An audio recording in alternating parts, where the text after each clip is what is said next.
Hello friends, welcome to my YouTube channel Incredible Planet. Please दोस्तों, अगर आपको हमारी वीडियो अच्छी लगे तो चैनल को सब्सक्राइब ज़रूर करें। हम आपको बताने जा रहे हैं संसद पर हुए हमले की पूरी कहानी मिनट दर मिनट।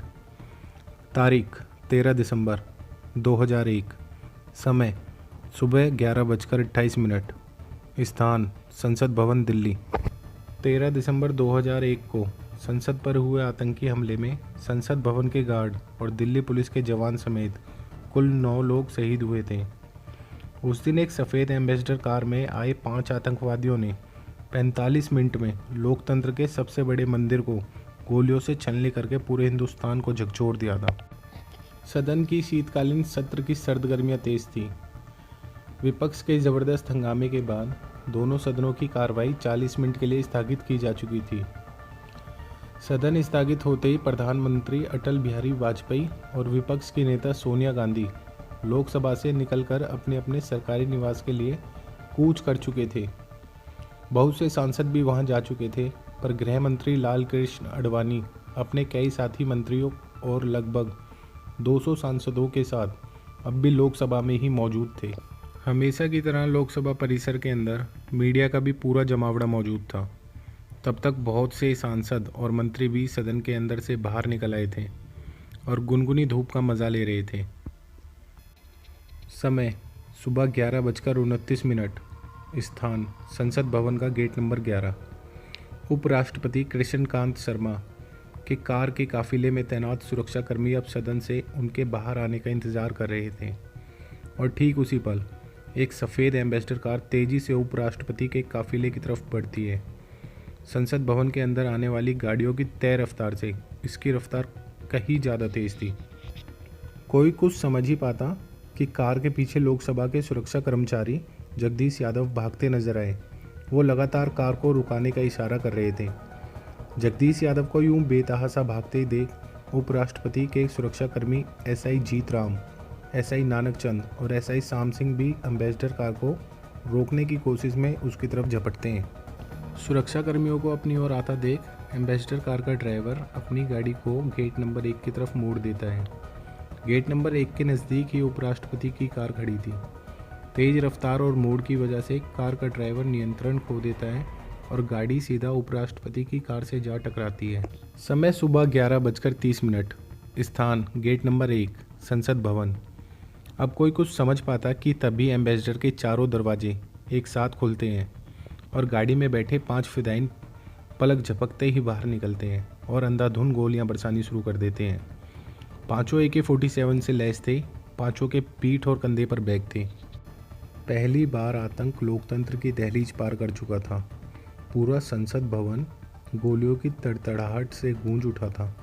आतंकवादियों के पहले हमले का शिकार बने हुए 4 सुरक्षाकर्मी जो एम्बेसडर कार को रोकने की कोशिश कर रहे थे, पर संसद भवन में मौजूद बाकी लोगों को अभी भी पता नहीं था कि क्या हुआ या क्या हो रहा है।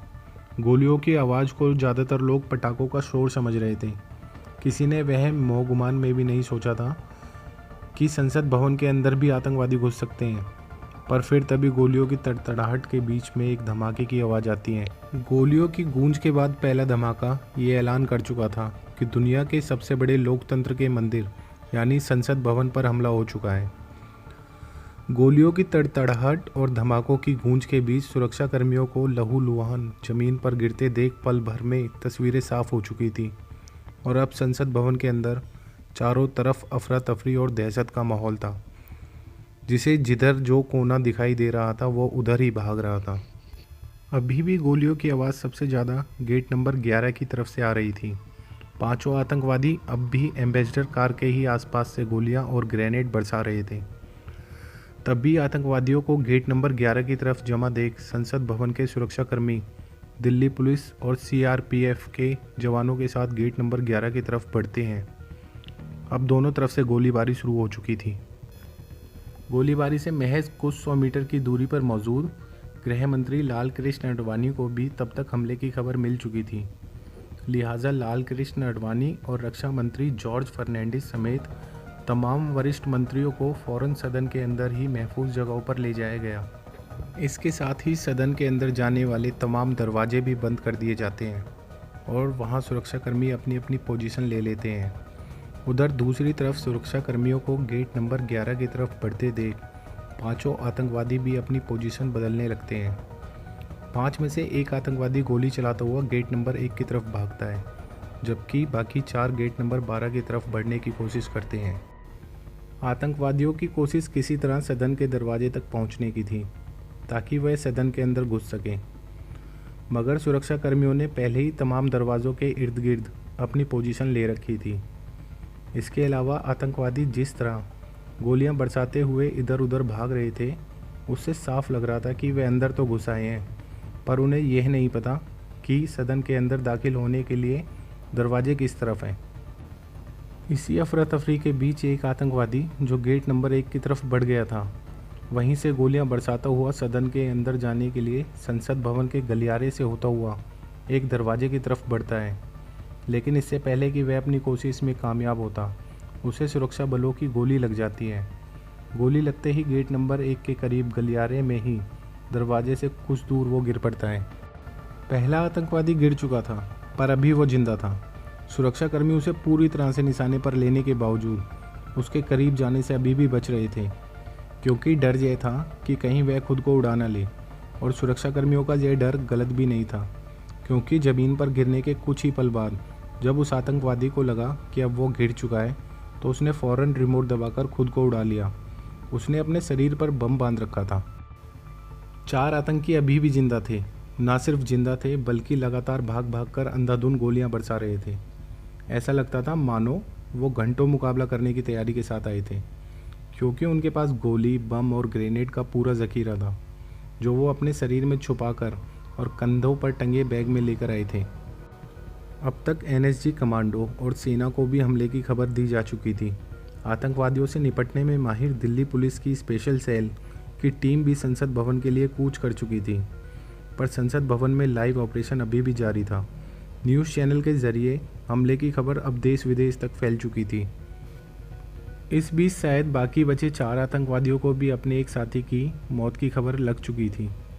शायद ये खबर उन्हें उस धमाके से मिली थी जो रिमोट के ज़रिए एक आतंकवादी ने खुद को उड़ाकर किया था। लिहाजा बाकी आतंकवादी अब और ज़्यादा घबरा गए। घबराहट में अब चारों आतंकवादी इधर उधर भागते हुए छुपने का ठिकाना ढूंढने लगे। दूसरी तरफ सुरक्षाकर्मी अब चारों तरफ से आतंकवादियों को घेरना शुरू कर चुके थे। गोलीबारी अभी भी जारी थी और फिर इसी दौरान गेट नंबर 5 से एक और अच्छी खबर आई।